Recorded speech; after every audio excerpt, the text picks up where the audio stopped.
Vous avez envie de réussir, c'est une certitude, vous avez envie d'avoir une entreprise florissante, qui s'épanouit, qui se développe à vitesse grand V de préférence.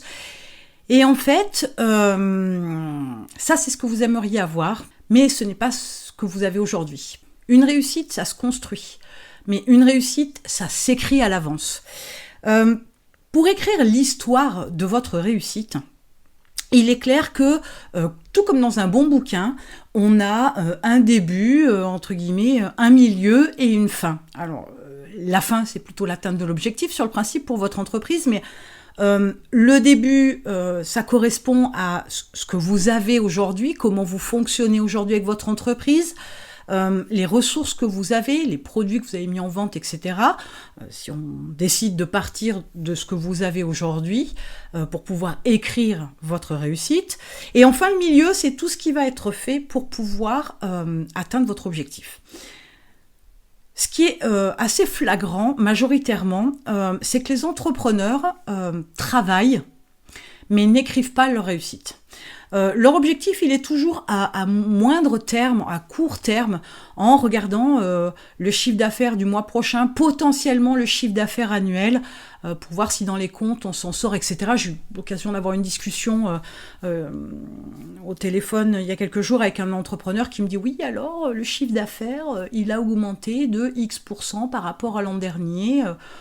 Ok, et pour l'an prochain et les 5 années à venir, on va où ? Bah, je sais pas, on verra. Pour l'instant, ce que j'ai en place suffit, fonctionne bien, ça se développe tout doucement, c'est parfait. L'approche n'est pas mauvaise en soi, sauf que là, il ne fait que travailler pour atteindre un objectif, je vous dis plutôt court terme, qui est son chiffre d'affaires annuel. La projection n'est pas vraiment faite, n'est pas vraiment posée.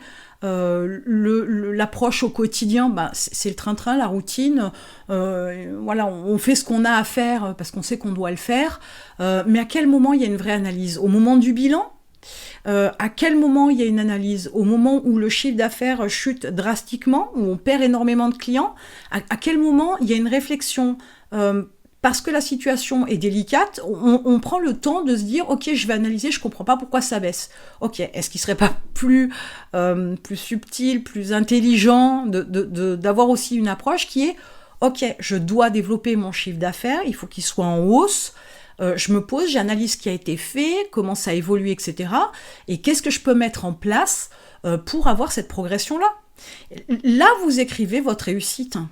Mais si vous agissez au quotidien en faisant ce qu'il y a à faire, sans avoir de projection, sans avoir de plan, sans avoir de stratégie, alors oui, je sais que ça fait hérisser le poil à certains, mais c'est pas en agissant dans un mode routine au quotidien, sans faire le point tous les trimestres pour déjà voir ce qui a été fait et les résultats que ça en a donné et établir sa projection, ses modifications, au moins pour les 3 prochains mois, façon de parler.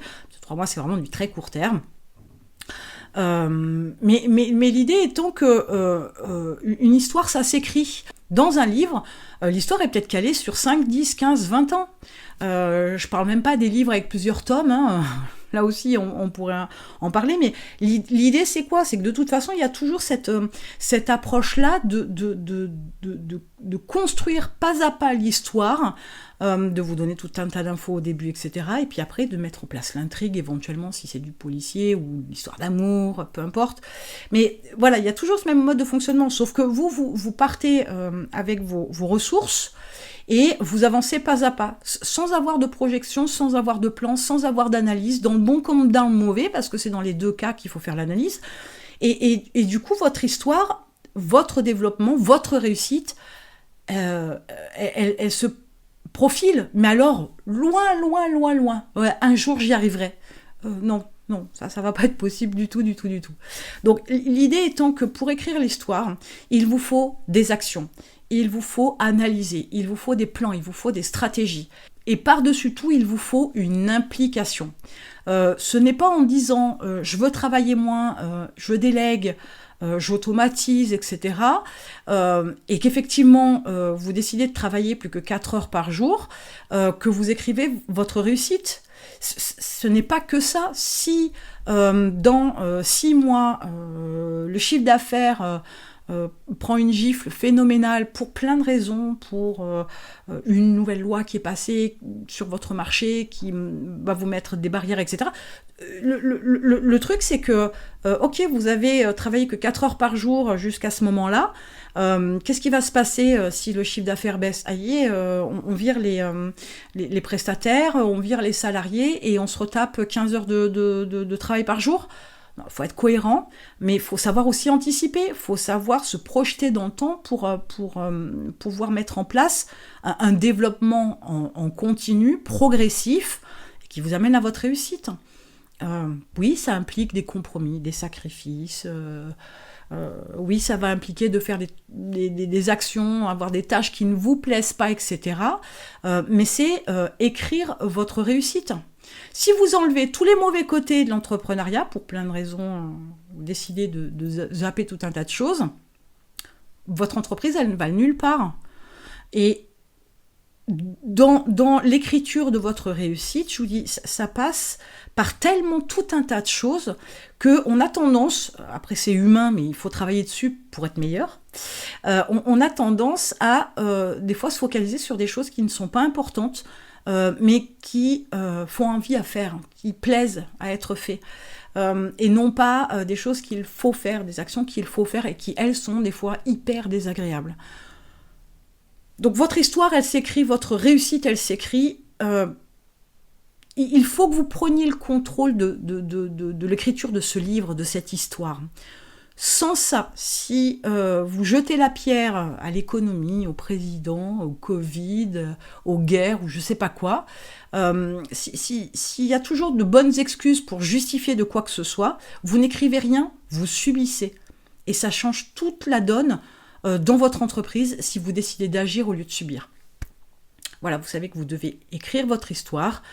Ça passe par tout un tas d'actions, je vous dis, de plans, de stratégies, etc. qu'il faut avoir, avec des choses des fois pas très agréables à faire, mais qu'il faut faire pour que vous puissiez atteindre votre réussite.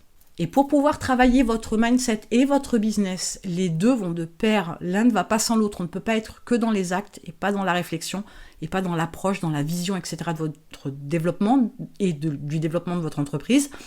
Vous avez un lien dans la description, l'expérience Mindset 365. C'est une année pour travailler en profondeur, mettre des plans, regarder les choses sous un autre angle, avoir une vision beaucoup plus claire et précise de ce que pourrait être, de ce que vous voulez que soit votre réussite. Et vous avez de quoi travailler, je vous assure, un petit peu tous les jours. Vous avez un lien dans la description et en attendant, on se retrouve de l'autre côté.